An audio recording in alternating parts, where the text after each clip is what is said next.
Lord. ಎಲ್ಲರಿಗೂ ಶುಭ ಮುಂಜಾನೆ. ಈ ದಿನದ ದೇವರ ವಾಕ್ಯವನ್ನ ನೋಡೋಣ. ಪ್ರಕಟಣೆಯ ಪುಸ್ತಕ 3ನೇ ಅಧ್ಯಾಯದ 10ನೇ ವಾಕ್ಯ, ಶೋಧನೆಯ ಸಮಯದಲ್ಲಿ ನಿನ್ನನ್ನು ತಪ್ಪಿಸಿ ಕಾಪಾಡುವನು.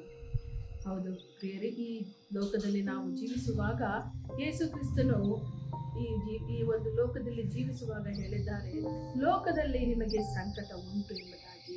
ನಾವು ಪ್ರತಿದಿನ ಯಾವುದಾದರೂ ಒಂದು ಕಾರ್ಯಗಳಲ್ಲಿ ನಾವು ಸವಾಲುಗಳನ್ನ ಆಗಿರಬಹುದು, ಅಥವಾ ಅನೇಕ ಚಿಂತೆಗಳಲ್ಲಾಗಿರಬಹುದು, ಅಥವಾ ಹೋರಾಟಗಳಲ್ಲಿ ನಾವು ಹೋರಾಡುತ್ತಾ ಇರಬಹುದು.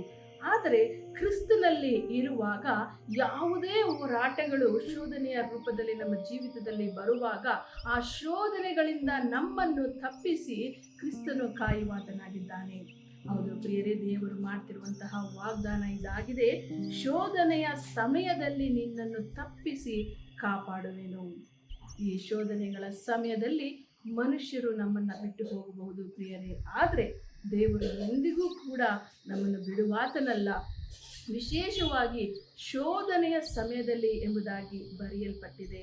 ನಿಮ್ಮ ಶೋಧನೆಯ ಸಮಯದಲ್ಲಿ ಯಾರು ನಿಮ್ಮ ಜೊತೆ ಇದ್ದು ನಿಮಗೆ ಸಹಾಯಕ್ಕೆ ಇದ್ದಾರೋ ಇಲ್ಲವೋ, ಆದರೆ ಒಂದು ಭರವಸೆಯಿಂದ ಇರಿ, ಕರ್ತನು ನಿಮ್ಮನ್ನು ಸೃಷ್ಟಿ ಮಾಡಿರುವಂತಹ ದೇವರು ನಿಮ್ಮನ್ನು ನಿಮಗಿರುವಂತಹ ಶೋಧನೆಯಿಂದ ತಪ್ಪಿಸಿ ಕಾಪಾಡುತ್ತಾನೆ.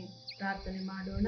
ಸ್ತೋತ್ರ ಕರ್ತನೆ, ನೀವು ಹೇಳಿರುವಂತಹ ವಾಗ್ದಾನದ ಪ್ರಕಾರವಾಗಿ ಅಪ್ಪ, ಯಾರೆಲ್ಲ ಕರ್ತನೆ ನನ್ನ ಸಹೋದರ ಸಹೋದರಿಯರು ಶೋಧನೆಯಲ್ಲಿ ಸ್ವಾಮಿ ಹಾದು ಹೋಗುತ್ತಿದ್ದಾರೋ ಅವರ ಶೋಧನೆಯ ಸಮಯದಲ್ಲಿ ಅವರನ್ನು ಬಿಡಿಸಿ ನೀನು ಕಾಪಾಡಬೇಕಾಗಿ ಪ್ರಾರ್ಥನೆ ಮಾಡ್ತಿದ್ದೇನೆ. ಈ ದಿನದಲ್ಲಿ ಏಸಪ್ಪ, ಯಾರೆಲ್ಲ ಕರ್ತನೆ ಶೋಧನೆಯಲ್ಲಿ ಸ್ವಾಮಿ ಕುಗ್ಗಿ ಹೋಗಿ ಸೋತು ಹೋಗಿ ಕರ್ತನೆ ನಂಬಿಕೆಯನ್ನು ಕಳೆದುಕೊಂಡಂಥವರಿದ್ದಾರೋ ಅವರೆಲ್ಲರ ಜೀವಿತದಲ್ಲಿ ಅವರನ್ನು ಆ ಶೋಧನೆಗಳಿಂದ ಬಿಡಿಸಿ ಜಯವನ್ನು ಕಾಣುವಂತೆ, ಜಯವನ್ನು ಅನುಭವಿಸುವಂತೆ ಆಶೀರ್ವದಿಸಬೇಕಾಗಿ ಯೇಸು ಕ್ರಿಸ್ತನ ನಾಮದಲ್ಲಿ ಪ್ರಾರ್ಥಿಸುತ್ತೇನೆ. ಆಮೆನ್.